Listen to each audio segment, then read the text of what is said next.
ঠাকুরগাঁও জেলা হরিপুর থানার অন্তর্গত। কোরআনে কারিমে আল্লাহ রাব্বুল আলামিন জানিয়েছেন, আল্লাযীনা উতুল ইলমা দারাজাত, তোমাদের ভেতরে যাদেরকে আমি জ্ঞান দিয়েছি, তোমাদের ভেতরে যাদেরকে আমি জ্ঞান দিয়েছি, এই জ্ঞান অনুযায়ী দুনিয়াতে যারা চলতে পারে তাদের মর্যাদা আপনাদের চর্ম চোখে হোক আর অদৃশ্যের চোখে হোক, এটা আল্লাহ বাড়িয়ে দেয়। আল্লাযীনা উতুল ইলমা দারাজাত, এক বছর দেয়নি, বহু বছর। যত দিন যাবে তাদের মর্যাদা বাড়াতে থাকবে। আপনি দুনিয়াদার মানুষদের দিকে তাকান, টাকা পয়সা অর্থ সম্পদ ক্ষমতা বহু কিছু আছে, দিন যত চায়, যেহেতু জ্ঞান নেই। জ্ঞান বলতে এখানে ঐশী জ্ঞান, যেটা আখিরাতের জ্ঞান, যেটা এই জ্ঞানের কথা আছে ইঙ্গিত দেওয়া, এই সমস্ত জ্ঞানও নেই এবং এই জ্ঞানের উপরে আমল। প্রশ্ন আসতে পারে, সালমান এফ রহমান এই দরবেশ বাবার জ্ঞান ছিল না? হ্যাঁ, জ্ঞান ছিল। আপনি দেখেছেন তার কথাগুলো, বিভিন্ন বক্তব্য দেওয়ার সময় বলবো কোরআনে ভুল আছে, তবে মেজর না। এই যদি হয় জ্ঞানের বহ, অথচ প্রথমেই আল্লাহ জানিয়েছেন যালিকাল কিতাবু লা রাইবা ফীহ, ভুল তো নেই অবকাশ পর্যন্ত। এরপরও যদি কোনো মানুষ কথা বলে যে এর ভেতরে ভুল আছে তবে মেজর না, তার এটা কি সত্যিকারের জ্ঞান নাকি অন্য কিছু বলো? হ্যাঁ, এটা জ্ঞান না। এবং তার জ্ঞানের উপরে যে আমল ছিল না, তার প্রমাণ সে দাড়ি কেটে ফেলেছে। কারণ জ্ঞান অনুযায়ী চলতে গেলে তো এটা কাটার কথা না। এই জন্য যে মানুষগুলো সম্মান দুনিয়ায় পেতে চায়, আমরা দেখতে পাই দুনিয়াদার ছাড়া দিন যত যায় পৃথিবীর সৃষ্টির কাছে তাদের সম্মান মর্যাদা কমতে থাকে। আপনি এর আগের দিকে তাকান, যত মানুষ দুনিয়াদার ছিল তাদের টাকা পয়সা অর্থ সম্পদ ধন দৌলত ক্ষমতা বহু ছিল, কিন্তু এই মানুষগুলোর জ্ঞান না থাকার কারণে, জ্ঞানের উপরে আমল না থাকার কারণে এদেরকে আল্লাহ ঘৃণিত করে দিয়েছে। পৃথিবীতে শেষ পর্যন্ত কলিজা পচে মরা, বিছানায় রোগগ্রস্ত হয়ে মরা, বিভিন্ন কায়দায় তারা দুনিয়া থেকে বিদায় নিয়েছে। আর যাদের কাছে এলেম আছে, এলেম অনুযায়ী আমল আছে, এই মানুষগুলোর দিকে তাকান, তারা যত মুরব্বী হয় জ্ঞান অনুযায়ী তাদের আমল আরো বাড়তে থাকে। এই জন্য দুনিয়ার সৃষ্টির কাছে তাদের সম্মান মর্যাদা আল্লাহ আরো বাড়িয়ে দেয়। হেফাজত ইসলামের সাবেক যিনি আমির ছিলেন মরহুম আল্লামা শাহ শফি আহমেদ শফি, এই লোকটা যত মুরব্বী হয়েছে তার ছাত্র যারা আছে দেশে বিদেশে সবার কাছে তার সম্মান বেড়েছে না কমেছে? শহীদ আল্লামা দেলাওয়ার হোসাইন সাইদি রহমতুল্লাহ আলাইহি বয়স যত শেষ তার সম্মান আল্লাহ তত বাড়িয়েছে। আমার মনে হয় এখনো যদি বেঁচে থাকতে তার সম্মান আল্লাহ আরো বাড়িয়ে দিত। এই জন্য সম্মান মর্যাদা পাওয়া যায় এলেম এবং ইমানের সাথে সম্পৃক্ত এই দুইটা বিষয়। আল্লাহ রাব্বুল আলামিন বলেন, তোমাদের ভেতরে যারা ঈমান এনেছে আর যারা ইলম পেয়েছে এই মানুষগুলোর মর্যাদা আমি বাড়াতে থাকি। আজকের ময়দানে সবার নাম নিতে পারিনি, মন খারাপ করবেন না। যার যে যোগ্যতা আছে ঈমানের উপরে কাজকর্ম করে ঈমান অনুযায়ী, আল্লাহ যেন দুনিয়া আখিরাতে তাদেরকে সম্মান মর্যাদা বৃদ্ধি করে দেয়। সামনে বসা মুসলমান ভাইরা, পর্দার আড়ালের সম্মানিত মা এবং বোনেরা, প্রশাসনের ভাইরা, প্রাণ প্রিয় ঠাকুরগাঁওবাসী, দরবার ইলাহিতে শুকরিয়া আদায় জানায়। শুকরিয়া আদায় করছি যিনি আমাদেরকে একটা স্বাধীন দেশ উপহার দিলেন। প্রশ্ন আসে, আমরা স্বাধীন ছিলাম না? না, ছিলাম। স্বাধীন দেশে পরাধীন ছিলাম। কথা বলো না কেন? স্বাধীন দেশে পরাধীন থাকলে কেমন লাগে? যে ফিলিস্তিনের কাছে জিজ্ঞাসা করেন তো, পরাধীনতা কি, কি অবস্থায় আছে তারা আজ? আমাদের অবস্থাও দিন দিন ওই দিকে যাচ্ছিল। কারণ পাশে যাদেরকে প্রতিবেশী পেয়েছিলাম, এমন প্রতিবেশী ফিলিস্তিনের সাথে যা করছে ইসরায়েল আমাদের সাথে ওনারা তাই করবে। আল্লাহ আমার মনে হয় দয়া করে হাতে ধরে আমাদের বাঁচিয়েছে। ষড়যন্ত্র এখনো থেমে নেই, এখনো চলছে। কাঙ্ক্ষিত ভাবে যদি আমরা মোকাবেলা করতে এখনো না পারি, ব্যর্থ হব, বিশ্বাস করেন সামনে কিন্তু সময় আসতেছে আবার এই জালেমদের। গত কয়েকদিন আগে আমি কয়েকটা এসপি অফিসে গিয়েছিলাম। আমি গোপনটা বলতাম না, তারপরেও সবাইকে সদা পরিবার জ্ঞাতার্থে বলছি, আমি গোপন কিছু কথা আমাকে জানাবো। বলেন দেখেন, 2 মাসের ভেতরে যদি এদেশে যারা মাজলুম ছিল এই 15.5 বছর, এরা যদি এখনো পর্যন্ত ছোটখাটো বিষয়গুলো ভুলে এক হতে না পারে, ও জালেম কিন্তু মায়ের যে বসে নেই, ও ষড়যন্ত্র চালাচ্ছে। কারণ আমি নিজে তার দায়িত্বে ছিলাম 6 বছর, ওর গোপন বিষয় আমি সব জানি। এই জন্য আমরা মাজলুম যারা, সে যে দলের লোক হোক, ওই 14 দল বাদ দিয়ে সব আমরা মাজলুম। এই কথা বুঝতেছে? 14 দল বাদ দিয়ে, জালেম এবং জালেমদের দোসর বাদ দিয়ে সব আমরা মাজলুম, সে যে দলের লোক হোক। আমাদের একটা গোলামি দল ছিল, সে দলকে শুনলাম এখন জনগণ পিটাচ্ছে, ও কপালে যা আছে তাই হোক। কিন্তু আমরা যারা মাজলুম, আমার সাথে বিএনপির এক ভাই ছিল, 313টা মামলা তার। আমার 2 মামলায় আমার জীবন শেষ হয়ে যাচ্ছে, আর তার 313টা মামলা বড়গোনায় বাড়ি। জেলা বিএনপির সহকারী সেক্রেটারি ছিল, যুগ্ম সম্পাদক। এই লোকটার 313টা মামলা। বলেন তো, কারো বিএনপির নেতাদের আমি পেয়েছি 500, 550 পর্যন্ত মামলা দেওয়া আছে। আপনাদের মহাসচিবেরও মনে হয় 183টারও। বলে না, মাজলুম দল হিসাবে এই দেশে পরিচিত এবং দেশে সবচাইতে বেশি যারা জুলুমের শিকার আমরা জানি বাংলাদেশ জামাত ইসলাম। এটা স্বীকার করাই লাগবে, কারণ এটাই বাস্তবতা। তাদের যত মানুষ গুম হয়েছে, খুন হয়েছে, আমার চোখের সামনে থেকে 2টা ভাই চলে গেল, আজ পর্যন্ত ফিরে আসেনি। আমার ভার্সিটির ওলিউল্লাহ এবং মুকাদ্দাস, আজ 10 বছর হয়ে গেল, এখনো কেউ জানি না যে বেঁচে আছে না মারা গেছে। এখানে এত টেনশন করলে হবে না, যেভাবে আছে থাক। হ্যাঁ, তাড়াতাড়ি করেন, তাড়াতাড়ি করেন। চেয়ার লাগবে না, চেয়ার লাগবে না, এখানে দিয়ে রাখেন তো।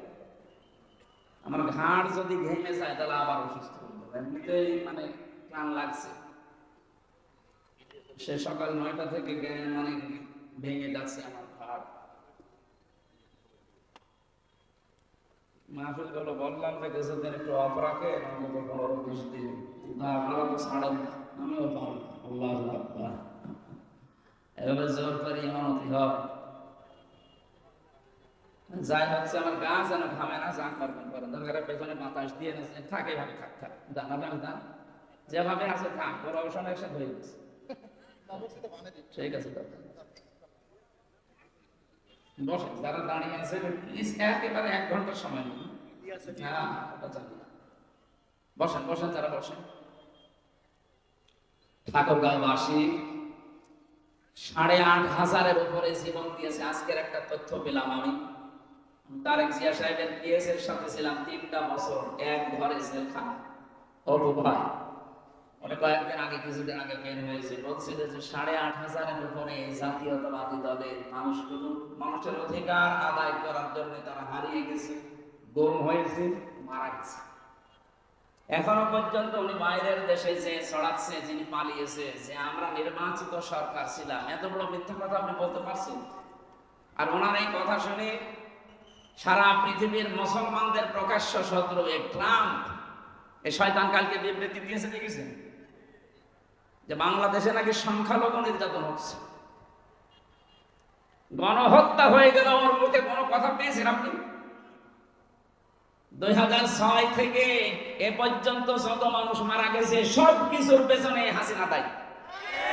ডাইরেক্ট বলেন আর ইনডাইরেক্ট বলেন। 6 সালের 28শে অক্টোবর কোন কারণে বলেছিল লগিয়ে বইটা নিয়ে যা পারো নিয়ে আসো ঢাকায়? পিটিএ মারেনি জসিমকে, শুধু মেরে শেষ করে দিয়েছে, লাশের উপরে ড্যান্স দিয়েছে। পৃথিবীর ইতিহাস পাল্টিয়ে ফেলেছে মহিলা। তাম দুনিয়ায় 6 জন মানুষের নাম ঘৃণার তালিকায় লেখা আছে। আপনি গুগল সার্চ দেন, তার ভেতর হাসিনার নাম আছে। খালেদার নাম তো নেই। এই মহিলার নাম কোন কারণে? আমরা বানিয়ে দিয়েছি। তার কর্মকাণ্ড দেখে এমনি তোমরা বানাইনি। 6 জন মানুষের ভেতরে ওর নাম আছে, আরো একজন আছে যার সাথে বিয়ে হওয়ার কথা। ঠিক আছে, এই যে এই মানুষগুলোর নাম জালেমদের তালিকায় লেখা, অত্যাচারী মানুষের তালিকায় লেখা, এটা কি আমরা বানিয়ে দিয়েছি? আপনি এখনো পর্যন্ত মিথ্যা ছড়িয়ে যাচ্ছেন যে আমরা নির্বাচিত ছিলাম। মিথ্যা কথা বলার একটা লিমিট থাকে। নির্বাচিত হয় মানুষ নির্বাচনের মাধ্যমে। 15.5 বছর তো নির্বাচনই ছিল না, এতলা ভাই বলছেন ভোটই দিতে পারে। আমার সাথে এক ওসি ছিল জেলখানা, উনি আমার বলছে, আব্দুল সাহেব আপনি যে তাওবার ব্যাখ্যা বলে, আমি একটা তাওবা করেছি, দেখেন তো হয়েছে কিনা কিভাবে। উনি ওই সময় দায়িত্ব ছিল ফেনীতে। রাত 12টার পরে আমি ভোট কাটা আরম্ভ করলাম আমার লোকজন নিয়ে, আল্লাহর নামে ফজর পর্যন্ত কাটলাম। বাক্স ভর্তি করে আমি পাঠিয়ে দিলাম, গোসল করে ওযু করে এখন নামাজ পড়লাম। নামাজ শেষ করে আমি তাওবা করলাম, আস্তাগফিরুল্লাহ। আমার তাওবা কি হয়েছে? মানে কি তাওবা বলে না ভণ্ডামি বলে? আপনি কি আল্লাহর কাছে দোষ করেছেন যে আস্তাগফিরুল্লাহ পড়ছেন? দোষ করেছেন আমার কাছে। এই কথা বলে না কেন? আপনি দোষ করলেন আমার কাছে, আমি ভোট দিতে পারলাম না, আর আপনি তওবা করছেন আস্তাগফিরুল্লাহ আল্লাহর কাছে। আপনাকে আল্লাহ মাফ করবে কি করে? অপরাধ যার কাছে স্বীকার করবেন তার কাছে। যদি যতই মিথ্যা কথা সারা বিশ্বে এখন ছড়ান যে আমি নির্বাচিত ছিলাম, আপনি তো নির্বাচন দেননি, বিনা কারণে এই কথা বলে মিথ্যা আর ছড়িয়ে পাপের বোঝা ভারী করবেন। আপনার পাপের বোঝা ভারী হয়ে গেছে, পরিপূর্ণ হয়ে গেছে, এই জন্য আল্লাহ এত অপমান করেছে। আমি এটা বানালাম। সূরা আলে ইমরান আল্লাহ পাক বলেন, ইন্নামা নুমলি লাহুম লিয়াজদাদু ইসমা ওয়া লাহুম আযাবুন মুহিন। যখন কারো পাপের বোঝা পরিপূর্ণ হয়ে যায়, ওই মানুষের জন্য অপমানজনক শাস্তি আল্লাহ রেডি করে রাখেন। কি অপমান করেছে পৃথিবীর কোন শেষ জায়গা দিচ্ছে না। শুধু শ্বশুর বাড়ি বলে কিছুদিন আছে, তারপরও থাকবে কিনা আল্লাহ জানে। কারণ ওই দেশে তার স্বভাব রাখুন না, বহু মানুষ শত্রু আছে, ভালো মানুষ সব দেশে আছে, কথা বলে না কেন? সুতরাং যারা শয়তানের সাথে মিল হয়, ভালো মানুষগুলো যখন বিবৃতি দেবে না এ ক্যান্সার আমরা দেশে রাখতে চাই না, তখন আপনি যাবেন কোথায়? এদেশে 130টা মামলা আপনার, গণহত্যা সহ বহু খুন, গুম এবং আইনে ঘরের সাথে জড়িত। আসবেন, যা করেছেন আমার 2 মামলায় যদি বিনা কারণে নির্দোষ অবস্থায় 3 বছর জেল খাটা লাগে, 130টা মামলা 3 বছর করে হলে কত বছর হয়? আপনি কব্বরে চলে যাবেন, এরপর আবার উঠবেন। একেবারে বলেন না। আমি এরকম মানুষও পেয়েছিলাম জেলখানায়, যে মকিম গাজী। বললাম, ভাই আপনার কয় বছর জেল? 160 বছর। 160 বছর মানুষ বাঁচছে, তার মানে ও কবরে যাবে, এরপর আবার চিন্তা হয়ে বাকি জেল কেটে দেবে। অনেক গণহত্যার সাথে জড়িত, এটা স্বীকার করতে রাজি না। তামাম দুনিয়া এখন জানতেছে যেটা বানিয়েছিলেন আন্তর্জাতিক অপরাধ ট্রাইব্যুনাল, যদিও আন্তর্জাতিক মান ছিল না, ওনার বানানো জিনিস দিয়ে এখন ঠিক ওইভাবে বিচার করা হচ্ছে, অলরেডি আরম্ভ হয়ে গেছে। আল্লাহ ছাড় দেন, ছেড়ে দেন। আর যে দালাল গুলো এতদিন দালালি করেছে, এই যে ব্যারিস্টার সমন, ওর নামের আগে ব্যারিস্টার লাগার মনে গোনা হবে। এটা জ্ঞান পাপী, বিশ্ব শয়তান একটা। কোরআনের পাখি আল্লাহ না দেলাওয়ার হোসাইন সাইদিকে বিপদে ফেলার জন্য যত মানুষ কাজ করেছে তার ভেতরে একটা। আলেমদের তালিকা করতো, এটা কালামানি পিছিয়ে উঠে গেছে। ও 116 জনের টার্গেট করেছিল আলেমদের, তার ভেতরে আমার নাম দিয়েছে। এখন ওর নামে আল্লাহ টার্গেট তালিকা করে দিয়েছে। পিটাচ্ছে জনগণ বাইরে পেলে, আমার মনে হয় এখন তো ডিম মারছে, পচা ডিম বাইরে পেলে পিটিয়ে মেরে ফেলে। এই জন্য আমাদের সাফ কথা, এটা আমরা পরাধীন ছিলাম। 14 জায়গা না 18 জায়গা, 20 জায়গা একটা অনুমতির সিস্টেম বানিয়েছিল ওরা। আল্লাহ সব কিছুর শিকল ছিন্ন ভিন্ন করে আমাদেরকে একটা শক্তি স্বাধীন দেশ দিয়েছে। এটা টিকিয়ে রাখা লাগবে এই মাজলুমদের। মির্জা আব্বাস গত 3 দিন আগে এই ঘোষণায় দিয়েছে, জীবনে যদি কিচ্ছু না পায়, অন্তত যে জালেম বিদায় দিয়েছে, এইটাই আমার জীবনের সফলতা। আমরা আর যাই করি, যারা আছি এদেশে, এসে জামাত বলেন, বিএনপি বলেন আর ইসলামী যারা, সব মিলে আমরা দেশটা সাজাবো, শুধু জালেম বাদ দিই। কারণ জালেমদের জন্য নেতৃত্ব দেওয়া যায় না, এটা আমি বানালাম না। সূরা বাকারার ভেতরে আছে 124 নম্বর আয়াতের মাঝের অংশে আছে, হযরত ইব্রাহিম আলাইহিস সালামকে আল্লাহ বলেছিলেন, ক্বালা ইন্নী জাইলুকা লিন-নাসি ইমামা। হে ইব্রাহিম, তোমাকে আমি জাতির জন্য নেতা বানিয়ে দিলাম। আমাদের যিনি জাতির পিতা আল্লাহর ঘোষণা দেওয়া ওইটা, এই বানানোটা না। অনেকে তো বানিয়েছে। জাতির পিতা ইব্রাহিম নবী দোয়া করেছিলেন, আল্লাহ আমার সন্তান আমার স্ত্রী যেখানে আছে জায়গাটা তুমি গোশত আর দুধ দিয়ে পরিপূর্ণ করে দিও। হাজার হাজার বছর আগের দোয়া আপনি খেয়াল করেন। কাবা শরীফ সহ পুরা মক্কাতে গোশত আর দুধের কোনো অভাব নেই। সে ছাগল বলেন, বকরি বলেন, উট বলেন। অন্যান্য জায়গায় কিন্তু অন্যান্য ফসলাদি হয়, কিন্তু আরব জাহানের ভেতরে মক্কাটায় কোনো ফল ফলাদি ফসলাদি হচ্ছে না। ওখানে শুধু দুধ আর গোশত। এটা জাতির পিতা ইব্রাহিম আলাইহিস সালামের দোয়া। কথা বুঝতেছে? যখন স্ত্রী আর সন্তানকে মরুভূমিতে রেখে গিয়েছিলেন তখনকার এই দোয়া এখনো পর্যন্ত দোয়ার ফসল চলছে, কিয়ামত পর্যন্ত চলবে। আর এমন জাতির পিতা বানিয়েছে কোয়েলকে খেত। মুসলমান বলে জাতির পিতা বাঙালি, জাতির পিতা কোয়েলকে খায়। আর আমাদের জাতির পিতা বানিয়েছে কে? মিল্লাতা আবিকুম ইব্রাহিম ওয়া সাম্মাকুমুল মুসলিমিন। তোমাদের জাতির পিতার নাম ইব্রাহিম আলাইহিস সালাম, কারণ তিনি তোমাদের বাবা হিসাবে নাম রেখেছেন মুসলমান। বাবা হিসাবে 11টা দায়িত্ব পালন করা লাগে সন্তানের উপরে। কয়টা বলেন না কেন? প্রথম নম্বরে সন্তানের একটা নাম রাখা লাগে।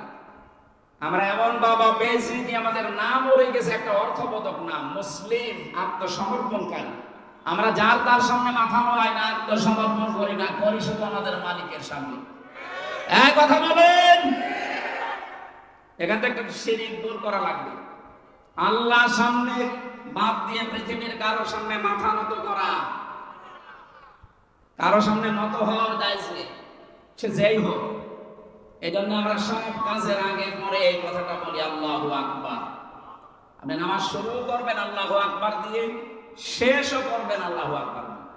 যদি আমাদের বাংলাদেশ, ভারত আর পাকিস্তানে একটা বিষয় একটু ঝামেলা আছে। আমি যে আয়াত আজকে পড়েছি এর এক আয়াত আগে একটা আয়াত আছে, 2 আয়াত আগে একটা আয়াত আছে, যেটা জায়নামাজের দোয়া বলে অনেকে পড়ে। ইন্নী ওয়াজ্জাহতু ওয়াজহিয়া লিল্লাযী ফাতারাস সামাওয়াতি ওয়াল আরদা হানিফা ওয়া মা আনা মিনাল মুশরিকিন। এটা জায়নামাজের দোয়া। এটা কোরআনের আয়াত, সূরা আনামের 79 নম্বর আয়াত।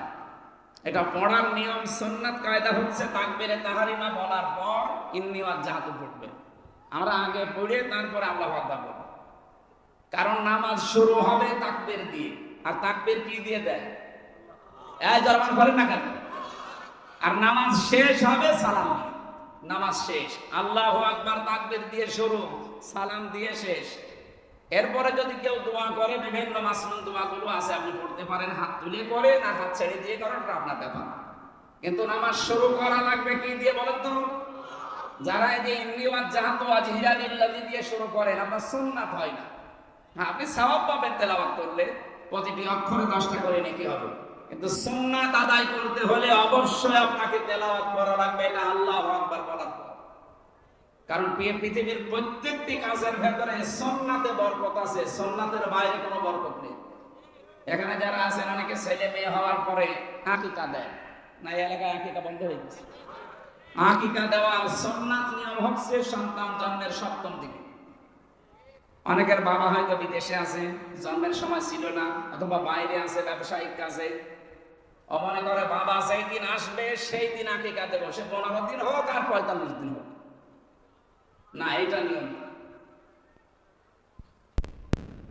আপনার সুন্নাত মেনে চলতে হলে এই 7 দিনের ভেতরে আপনাকে দেওয়া লাগবে। পরের দিনে আপনার আদায় হবে, কিন্তু সুন্নাত হবে।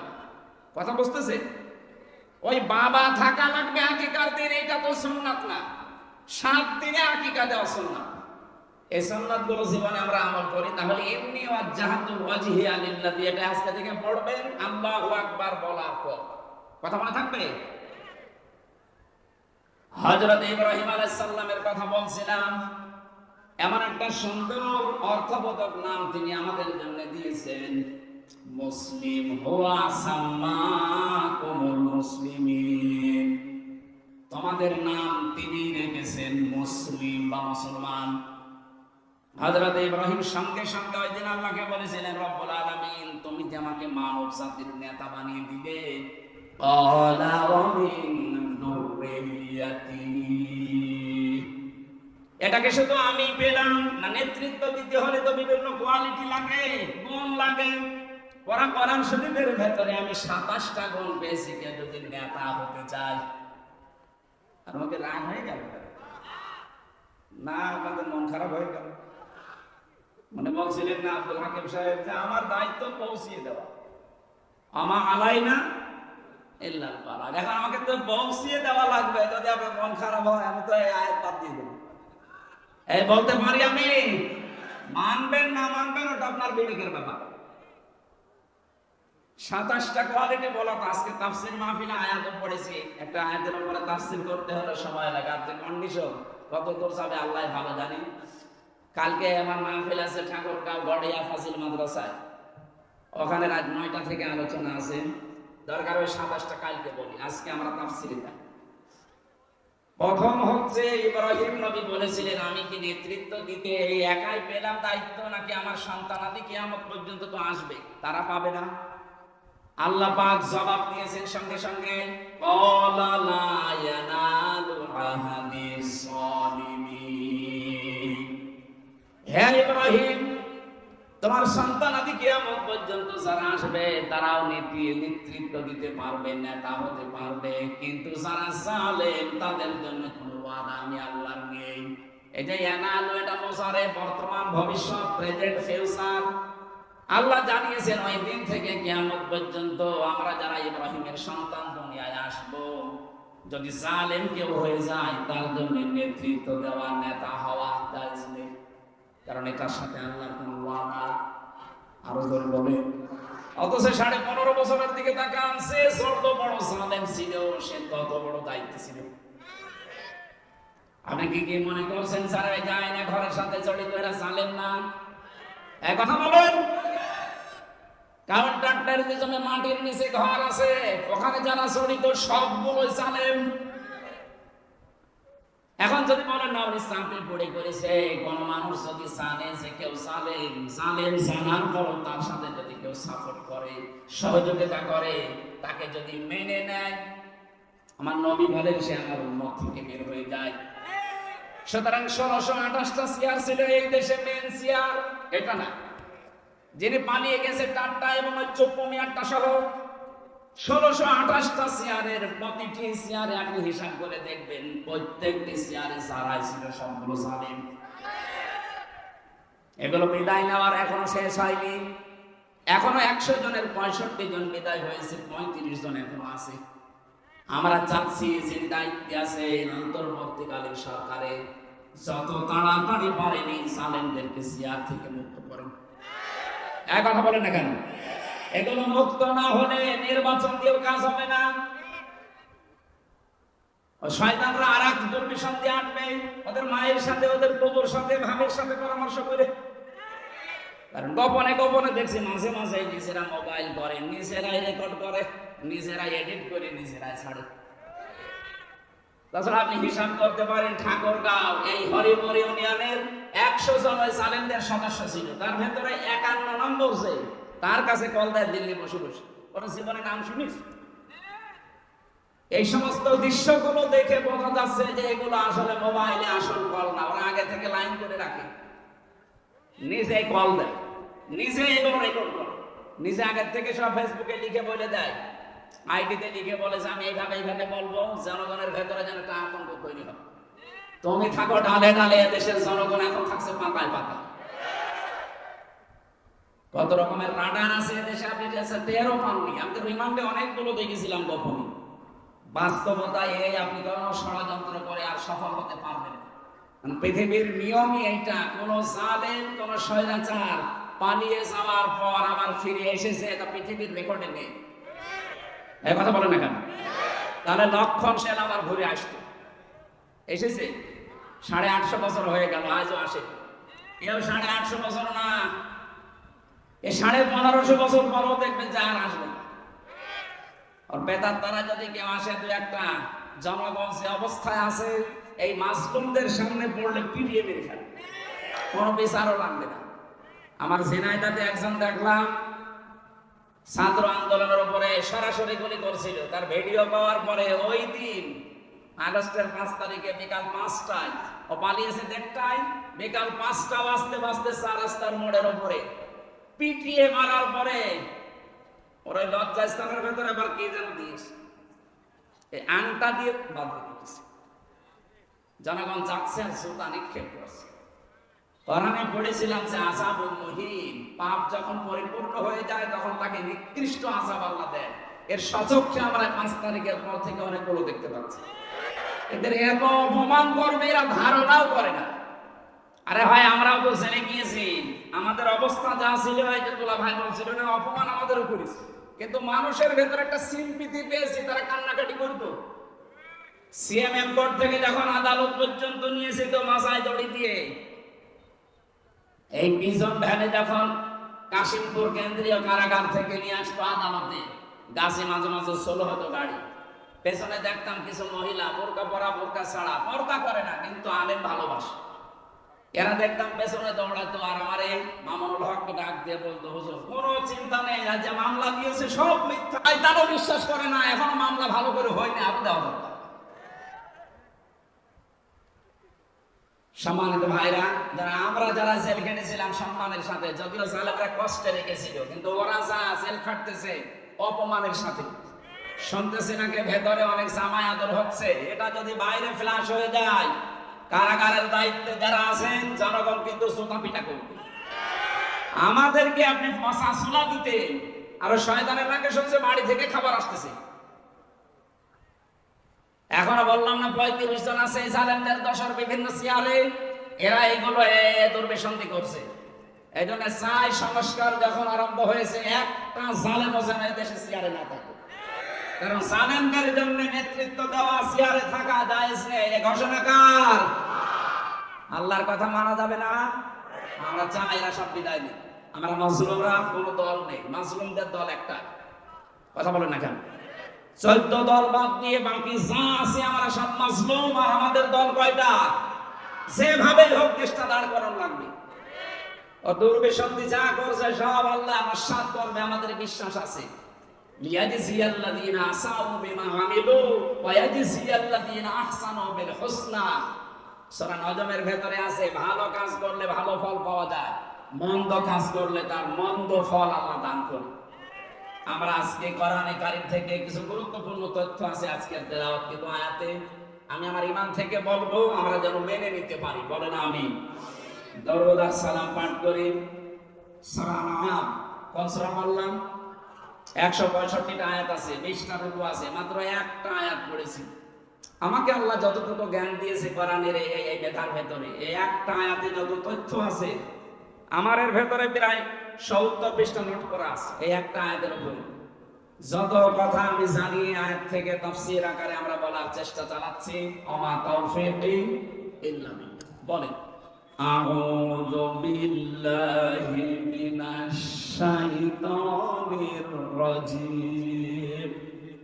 বিসমিল্লাহির রহমানির রহিম। আল্লাযীনা আমানু ওয়া লাম ইয়ালবিসু ঈমানাহুম বিযুলমিন উলাইকা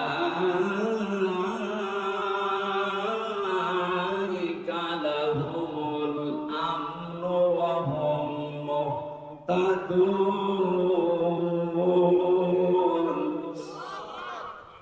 আনআম এই শব্দের শাব্দিক অর্থ গবাদি পশু। কি বললাম বলেন তো? গবাদি পশুর নামে আল্লাহ একটা সূরা দিয়েছেন, তার 2-4 আয়াত 5 আয়াত না, 165টা আয়াত আছে। প্রায় সূরার ভেতরে 27টা বিষয়ের আলোচনা পেয়েছি আমি। আমরা আজকে আলোচনা করছি মাত্র একটা ভাগের 4 ভাগের 1 ভাগ। এই আয়াতের ভেতরে 4টা বিষয় আছে, আমরা একটা ভাগ আলোচনা করব। আমাদের আলোচনার বিষয় হচ্ছে নিরাপত্তা। এখানে সমস্যা এত আসা যাবে না ভাই, জরুরি না থাকলে বসে। আপনি মাহফিল দিয়েছেন শোনেন না? মানে সে এক মহিলা দৌড়াচ্ছিল, ওয়াজ মাহফিল হচ্ছে গ্রামে, আর দৌড়াচ্ছে। কি কও তোমাদের এলাকায় ওয়াজ হচ্ছে তুমি দৌড়াও? ওয়াজ দিয়েছি তাই কখন আবার শোনা লাগবে? এদের অবস্থা দেখে তাই মনে হচ্ছে। মনে মনে করছে ওয়াজ দিয়েছি তাই কত না আবার আমি শুনবো। তার ভাই আপনি শোনার জন্যই তো দিয়েছেন, একটু স্থির থাকে।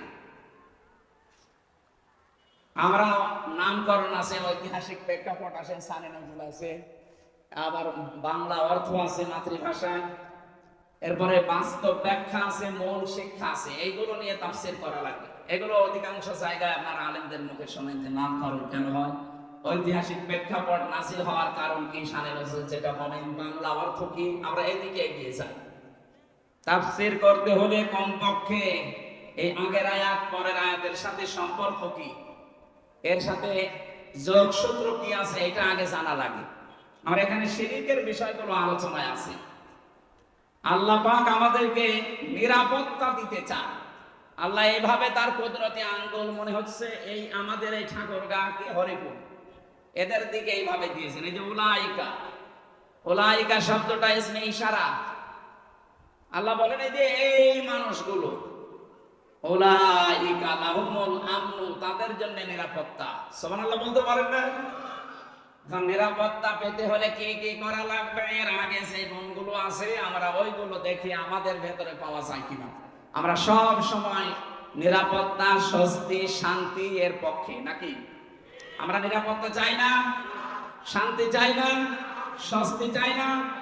নিরাপত্তা এখনো পর্যন্ত আমরা পাচ্ছি না। আজকে ওসি সাহেব এসেছিল তদন্ত, একজন প্রশ্ন করছিল, দেখলাম যে আমাদের এলাকায় ডাকাতি, চুরি, ছেঁচড়া এগুলো বেড়ে গেছে, আপনারা কি করবেন?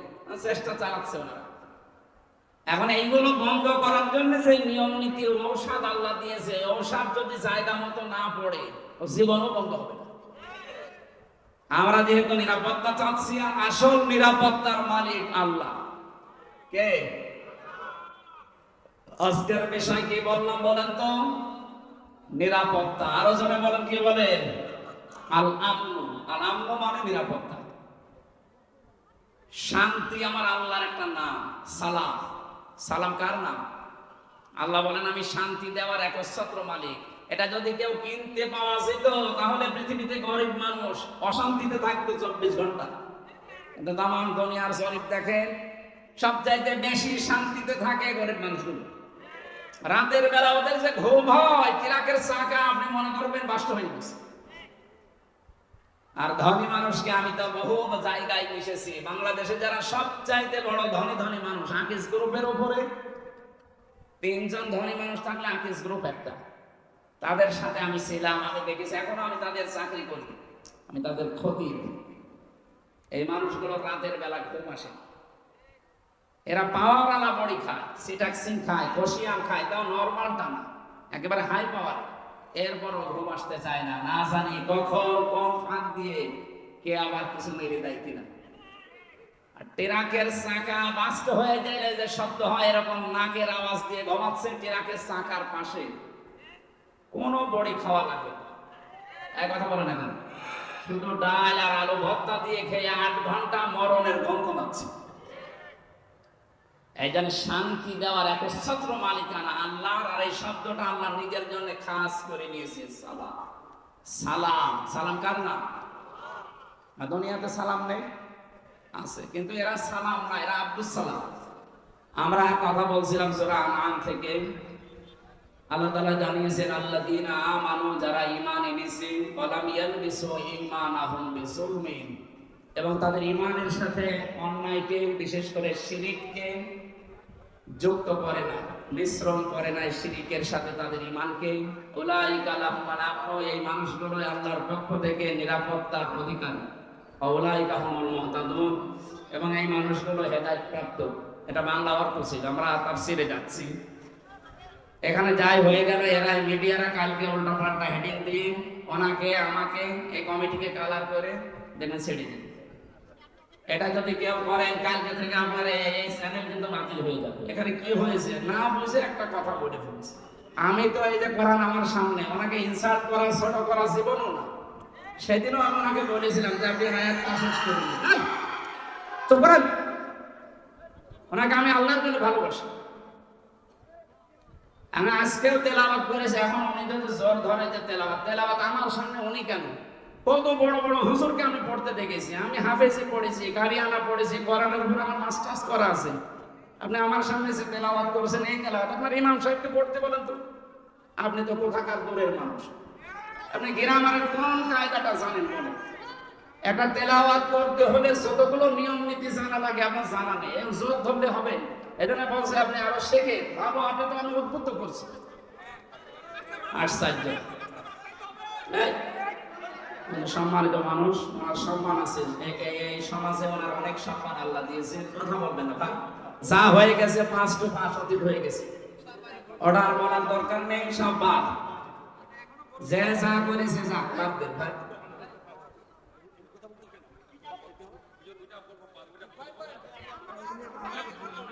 না ভাই, আপনি আর কথা বলবেন না। আপনি আমার 2-3টা অপবাদ দিয়েছেন যে আমি টাকা পয়সা চাই। আপনার সামনে যারা আছেন, আমি সবাইকে যদি ব্যক্তি করেছি, আমি বিনীত অনুরোধ করবো যে মাহফিলটা সুন্দরভাবে চলছে, এটা কথা বাড়িতে জানেন না। আমি সবাইকে এই ছেলেপেলে সবাইকে আমি ব্যক্তি করেছি, তার কোথায় বাড়ি, কে কাজ ছেলে, তার কোন ধরনের বাড়ি, আমি সবাইকে চিনি। আপনার কি চিন্তা হবে না? অত্যাচিত হবেন না ভাই, বসুন বসুন।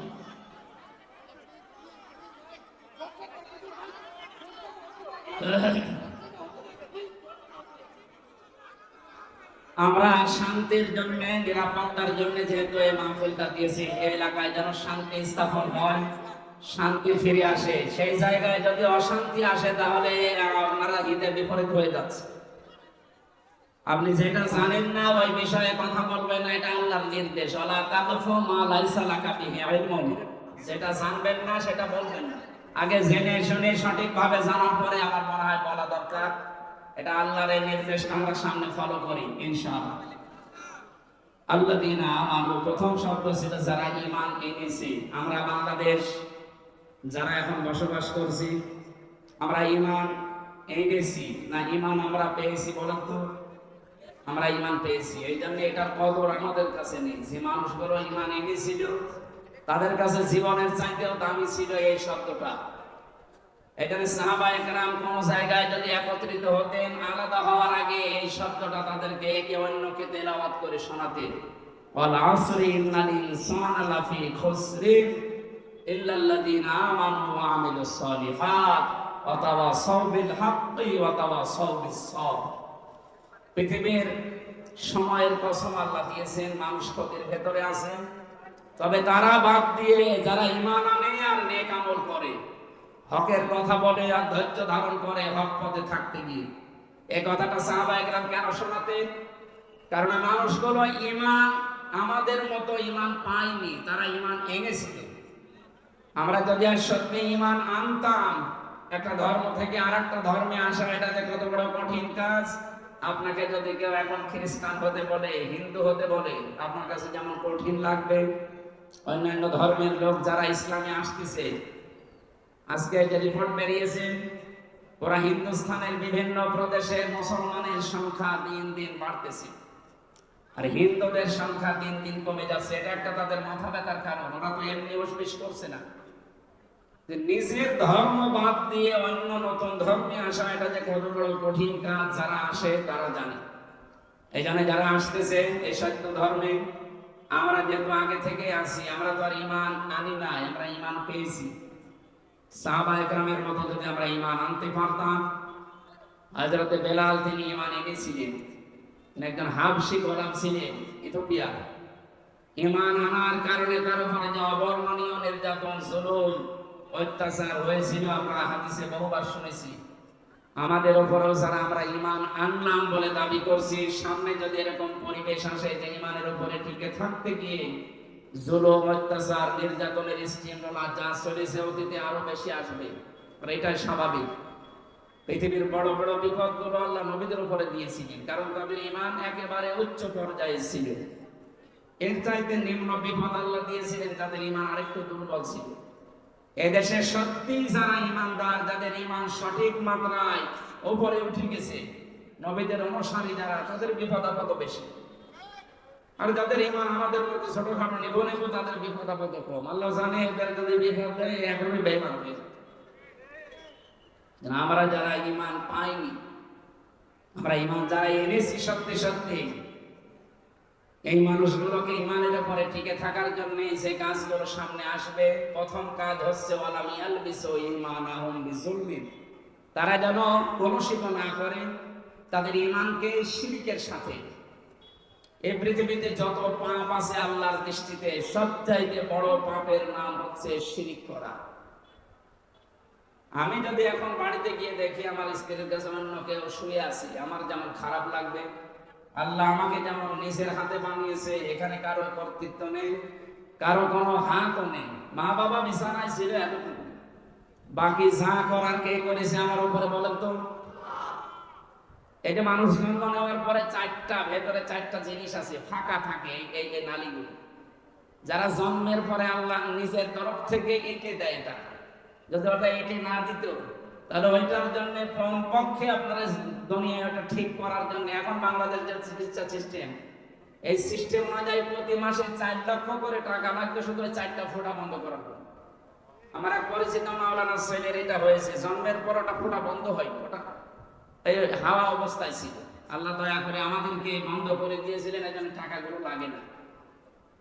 বিশ্বের যে সমস্ত উন্নত দেশগুলোতে আমি চিকিৎসার জন্য এখানে গিয়ে দেখেছি কত মানুষের কত রোগ। এটা আল্লাহ আমাকে বানানোর পেছনে কারো সাহায্য সহযোগিতা নেননি, মা বাবার মাধ্যমে দিয়েছেন। এই জন্য আল্লাহর কাছে সবচাইতে ঘৃণিত, ওনার সাথে যদি কাউকে আমরা অংশীদার বানিয়ে দেই, হয়তো তার ক্ষমতার সাথে, তার পাওয়ারের সাথে, তার নিয়ামতের সাথে, তার আইনের সাথে, যে কোনো জিনিসের সাথে যদি কেউ আল্লাহর সাথে কাউকে যোগ করে দেয়, ওই স্বামীর মতো আল্লাহ রেগে যায়। শিরকের 1 নাম্বার অর্থ হচ্ছে আল্লাহ যেটা পারে ওইটা অন্য কেউ পারে, এই বিশ্বাস করার নাম শিরক। এই বিশ্বাস, এখানে অনেক মানুষ বসে আছেন, আমি যেহেতু আমার দায়িত্ব পৌঁছিয়ে দেওয়ার, এই নিয়ত নিয়ে বলছি, মানবেন না মানবেন আপনার ব্যাপার। আল্লাহু আকবার যারা বলেন, আল্লাহু আকবার মানে আল্লাহ সবচাইতে বড়, আকবারের পরে পেশ আছে শেষে, আল্লাহু আকবারু। এসমে এই যে আকবার, এটা সবচেয়ে বড় শব্দ, আরবিতে এর চাইতে বড় শব্দ আর নেই। এটা তারা বোঝাতে চেয়েছে যে আমি আল্লাহর চাইতে বড় যেমন কেউ নেই, আমার চাইতে ক্ষমতাশালীও কেউ নেই। এজন্য বাংলাদেশে একটা শিরক এই শব্দ দিয়ে প্রচার করা আছে, সমস্ত ক্ষমতার উৎস আল্লাহ। কিন্তু আমরা অনেকে বিশ্বাসী আছি ক্ষমতার উৎস জনগণ। যাদের এটা আছে আপনারা পাল্টাবেন।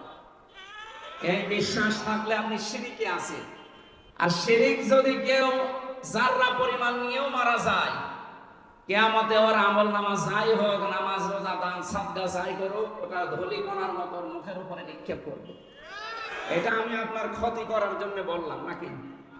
হ্যাঁ, এরকম বিশ্বাসে কেউ থাকলে বিশ্বাস পরিবর্তন করে ফেলবে। জনগণ ক্ষমতার উৎস নয়, জনগণ ক্ষমতার উৎস নয়। বারবার বলছি কেন? কারণ কোন জিনিস যদি বারবার বলা হয় ওটা অন্তরে বসে ভালো।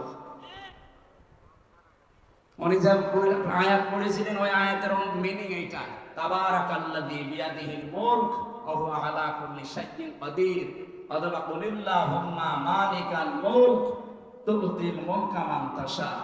এই দুইটা আয়াতের মর্ম অর্থ এক। আল্লাহ বলেন ক্ষমতার উৎস আমি আল্লাহ। ক্ষমতার উৎস কে? মানে এই বারবার বলছে, আবার বলছে, এই বিশ্বাসে যারা আছেন পাল্টিয়ে ফেলবেন আজকে। এখন থেকে দৃঢ় বিশ্বাস করবেন আল্লাহ যেটা পারে ওইটা অন্য কেউ পারে না।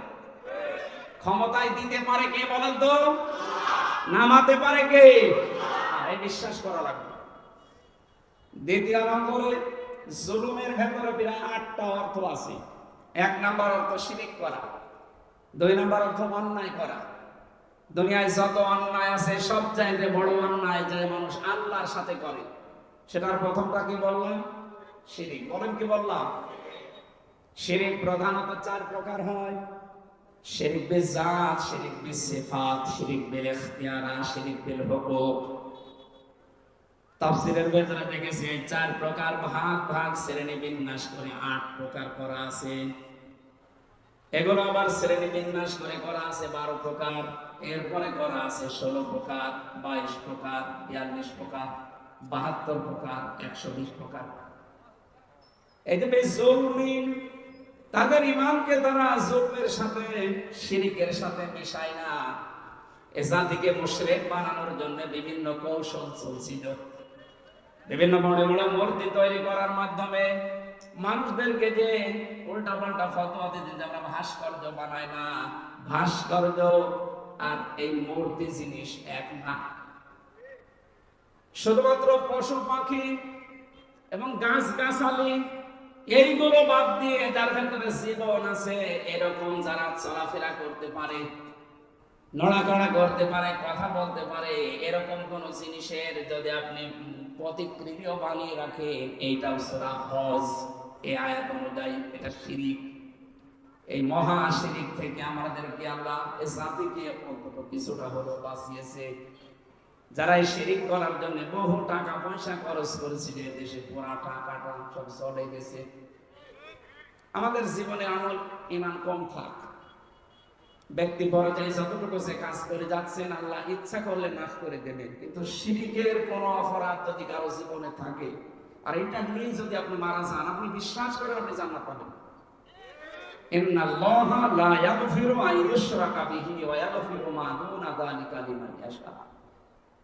দুনিয়ায় আমি যদি ইচ্ছা করি আল্লাহ সব অপরাধ বান্দারে মাফ করে দিতে পারবো, তো শিরিক করলে মাফ হবে না। আমরা আশা করছি শিরিকের সাথে যেন আমরা জড়িয়ে না পড়ি। নবীজি বলেন, তখন যে কেটে ফেলা হয়, আগুনে পুড়িয়ে দেওয়া হয়, তারপর শিরিক করবে না। অথচ এটা রন্ধ্রে রন্ধ্রে ঢুকে পড়েছিল প্রায়। যারা তাবিজ ব্যবহার করেন, এটাও এক প্রকার শিরিক। এই এলাকায় আছে কিনা আমি জানি না, যদি থাকে তাবিজ খুলে ফেলবে। তাবিজ ব্যবহার করা গলায় হোক, মাজায় হোক, হাতে হোক, জায়েজ নেই। এটা আবু লাহাবের স্ত্রী থেকে শুরু হয়েছিল। নবীজি ওর যে দুই সন্তান ছিল, ওতবা আর ওতাইবা, ওর তখন নবীর দুই মেয়েকে তালাক দিয়ে বাড়ি থেকে চলে যায়। নবীজি ওই দিন কান্নাকাটি করে একটা কথা বলেছিল, যে আমাকে যেভাবে কষ্ট দিলে এই কঠিন পর্যায়ে আমার সংসারটায় অচল চলতে চাই, আর সেই জায়গায় দুইটা মেয়ে একসাথে তালাক দিয়ে গেলে একটা বাবার অবস্থা কেমন হয়। এই কঠিন অবস্থায় বিশ্বনবী জানিয়েছিলেন, দেখো যা করলে তোমাকে বাঘে খাবে। ও বাড়িতে যাওয়ার পরে ওর মা জিজ্ঞাসা করেছিল, মোহাম্মদ কিছু বলেছে আসার সময়, বলেছিল যে এই বর দোয়াটা দিয়েছে আমাদেরকে নাকি বাঘে খাবে। ও নবীজিকে বিশ্বাস করতো না, কিন্তু এই কথা বিশ্বাস করতো যে মোহাম্মদ কোনোদিন মিথ্যা কথা বলে। ও যা বলেছে এতদিন সব সত্য হয়ে যায়। বাঘে খাবে যখন বলেছে, এ কথার আর মিস্টেক নেই, সুতরাং সতর্ক থাকা লাগবে ছেলেকে নিয়ে।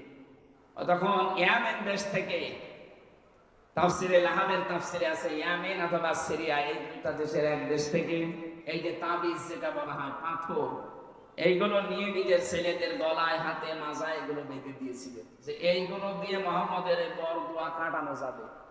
আমরাও তারা করি এগুলো, তারা এই বিশ্বাসই করি যে জিন ভূত করি এগুলো যেন আমার সন্তানের কাছে না আসে, কারো চোখ না লাগে, নজর না লাগে, কেউ যদি জাদু টোনা না করে। এই জন্যই তো লাগায় নাকি?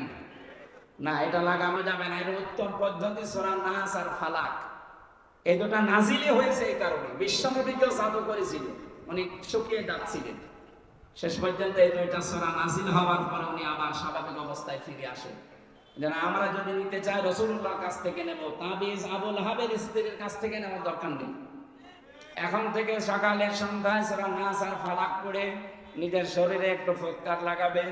কেউ যদি এরকম কিছু করে থাকে, জাদু টোনা, জিন পরি, ভূত যাই বলেন, কিচ্ছু কাজে লাগবে না, কোরআনের ইজ্জত ইনশাআল্লাহ। 5 ওয়াক্ত নামাজের পরে যদি আয়াতুল কুরসি কেউ তেলাওয়াত করে, আর এর ভেতরে 10টা শিক্ষা আছে আল্লাহর সম্পর্কে, আল্লাহর 10টা ক্ষমতার কথা আছে আয়াতুল কুরসির ভেতরে। কেউ যদি বিশ্বাস করে প্রতি 5 ওয়াক্ত ফরজ নামাজের পরে পড়তে পারে, ও মরণের সঙ্গে সঙ্গে আল্লাহ জান্নাত দিয়ে দেবে। সূরা ফাতিহা একবার 5 ওয়াক্ত নামাজের পরে মাস্ট বি, সময় পেলেই একবার পড়ে নেবে। এটা দুনিয়ার যত রোগ আছে সব রোগের একমাত্র প্রধান ঔষধ সূরা ফাতিহা, এজন্য শেফা বলা হয়। জোরে বলেন সুবহানাল্লাহ। আমরা শিরক থেকে মুক্ত থাকব। 7টি গুনাহ মানুষদেরকে পৃথিবী থেকে শান্তি দূর করে দেয়, তারা ধ্বংস করে ফেলে। এটা আবু হুরায়রা থেকে বর্ণিত। বিশ্বনবী বলেন, 7টা অপরাধ দুনিয়ায় যারা করে, এই মানুষগুলো থেকে আল্লাহ শান্তি তুলে নেয়, এদের ধ্বংস অনিবার্য। 1 নম্বরে যারা আল্লাহর সাথে শিরিক করে, 2 নম্বরে যারা জাদু টোনা করে, 3 নম্বরে যারা সুদ খায়, সুদের সরাসরি দেশে চলছে এখনো পর্যন্ত।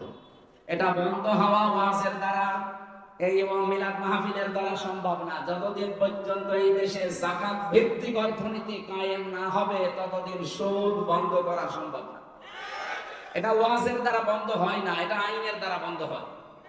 এই জন্য আইন যদি তৈরি হয়, ইসলাম যদি দেশে আসে, যাকাত ভিত্তিক অর্থনীতি যদি কায়েম হয়, তাহলে সুদ থাকবে না। অনেকে বলে যে সুদ না হলে চলবে কি করে? যে সমস্ত দেশ ইসলাম মেনে চলে তাদের দেশে ব্যাংকিং ব্যবস্থায় সুদ নেই, তারা চলছে কি করে?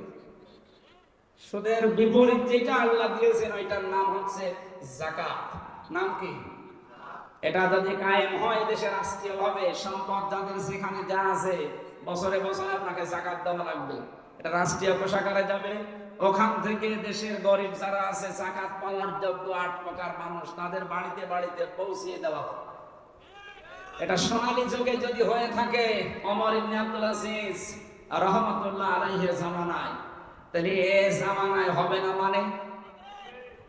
উনি যদি করতে পারে কোরআনে কারিমের এই যাকাত ভিত্তিক অর্থনীতির মাধ্যমে সুদ আপনি বন্ধ করেন, এটা জোরালো দাবি তোলা দরকার রাষ্ট্রীয় ভাবে যেটা কায়েম হয়। যারা আছে হয়তো ওনারা এই সম্পর্কে করবে না বা এ বিষয়ে ভালো অভিজ্ঞ না। আমরা চাই যে মানুষগুলো সামনে দায়িত্বে যাবে, তারা যেহেতু মুসলিম, এদেশে ৯৬% মুসলমান, ৩৫০ এমপির ভেতরে অন্তত ৩০০ এমপি তো মুসলমান হবে। কথা বলে না কেন? এই মুসলমানদের প্রধান দায়িত্ব যদি ধ্বংস হতে না চান, নিজের ব্যক্তি সত্তা, পরিবার, সমাজ এবং রাষ্ট্রকে যদি ধ্বংসের হাত থেকে বাঁচাতে চান, সুদ নামক এই মহাজনকে বন্ধ করা লাগবে। আর এটা ওয়াজের দ্বারা, মিলাদের দ্বারা যেহেতু বন্ধ হয় না, এটা আইন লাগে। এই আইন পাশের মাধ্যমে আপনারা কাজ করবেন যারা সামনে যাবেন ইনশাআল্লাহ। তাহলে এই দেশে আমার আল্লাহ ধ্বংসের হাত থেকে আমাদের ঈমান, আমল এবং এই বাস্তবতাকে বাঁচাবেন। ৪ নম্বরে যে মানুষগুলো মানুষ হত্যা করে, এটা যে ১৫.৫ বছরে হয়েছে শুধু না, ৫৩ বছরে চলতেছে। যে যখন আসে এই বিষয়টা গুরুত্ব দিতে চায় না, অথচ মানব হত্যা করা আল্লাহর কাছে এত বড় অপরাধ। সূরা মায়েদার ৩২-৩৩ নম্বর আয়াত নাযিল করেছেন আল্লাহ। মান কাতালা নাফসাম বিগাইরি নাফসিন আও ফাসাদিন ফাকান্নামা কাতালান নাসা জামিআ। কোন মানুষ যদি বিনা কারণে একটা মানুষকে মেরে ফেলে, হত্যা করে, এই যেন তামাম দুনিয়ার সব মানুষকে মেরে ফেলল। আমার হায়াহা ফাকান্নামা হায়ান নাসা জামিআ। কেউ যদি কাউকে বেঁচে থাকার একটা অবলম্বন তৈরি করে দেয়, একটা কর্মজীবন বানিয়ে দেয়, তাকে বেঁচে ছেড়ে দেয় বাঁচার জন্য, ও তামাম দুনিয়ায় মানুষকে বাঁচিয়ে দেওয়ার মতো সওয়াব পেল। সুতরাং আমরা মানুষকে মারবো না, আমরা মানুষকে বাঁচাতে চাই। আজ হাজারো মানুষ আমরা মানুষের মাথার উপরে বোঝা দিয়ে যাচ্ছি। এদেশে এখন যত ঋণ, এক একটা মানুষ এখন জন্ম হলেই ১ লাখ টাকা তার মাথার উপরে ঋণ। যারা দায়িত্ব ছিল অবশ্যই ঋণটা তারা দিয়ে গেল আমাদের। কথা বলেন না কেন? এই যে ৩৭৩২ জন মানুষ মারা গেছে এই আগস্টের ৫ তারিখের আগ পর্যন্ত, এবং ২৭৮০ জন এখনো হাসপাতালে কাতরাচ্ছে। হাসপাতালে যারা আছে তাদের পা নেই, হাত নেই, চোখ নেই, অন্ডকোষ উড়ে গেছে, বিভিন্ন রোগের রোগী তারা পড়ে আছে। এই রোগ যারা দিয়ে গেল, এই অবস্থা যারা বানিয়ে গেল, এই মানুষগুলো এই বোঝার সাথে জড়িত। এই ৭৮০ জন মানুষ তার পরিবারের কাছে, ভাই বোনের কাছে, মা বাবার কাছে, সমাজের কাছে একটা বোঝা।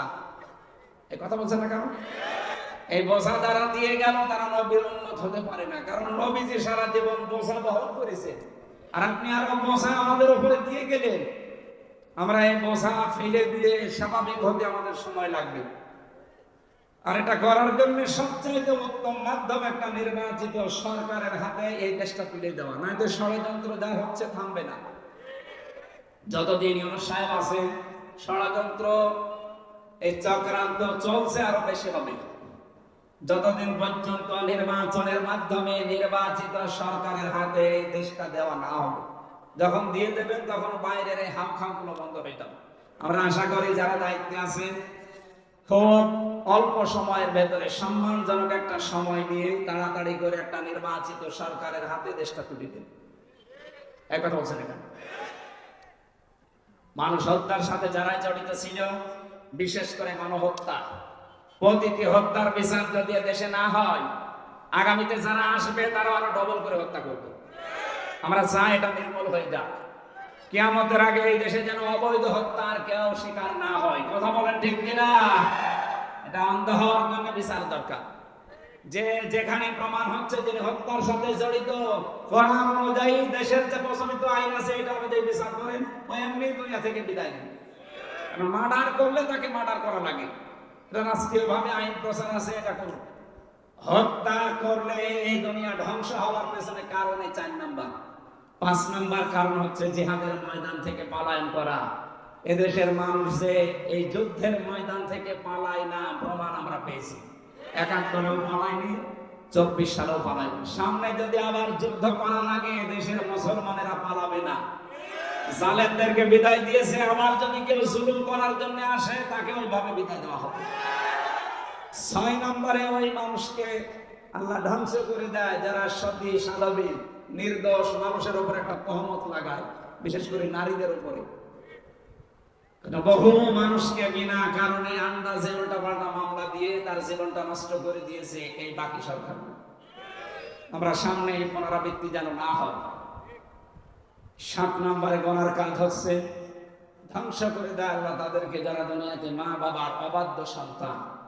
আমি সহ যারা আছি আমরা যেন মা বাবার অবাধ্য হয়ে দুনিয়া থেকে বিদায় না নেই, তাহলে দুনিয়াও শেষ হয়ে যাবে, ধ্বংস হয়ে যাবেন আপনি আল্লাহর ভাষায়, আর আখিরাত তো আছে।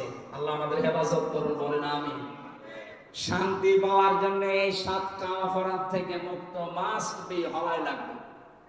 1 নম্বরে শিরক, 2 নম্বরে জাদু, 3 নম্বরে সুদ, 4 নম্বরে মানুষ হত্যা, 5 নম্বরে জিহাদের ময়দান থেকে পলায়ন করা, 6 নম্বরে সতী সাধবী নারীর প্রতি মিথ্যা অপবাদ দেওয়া, জেনার তহমত দেওয়া, 7 নম্বর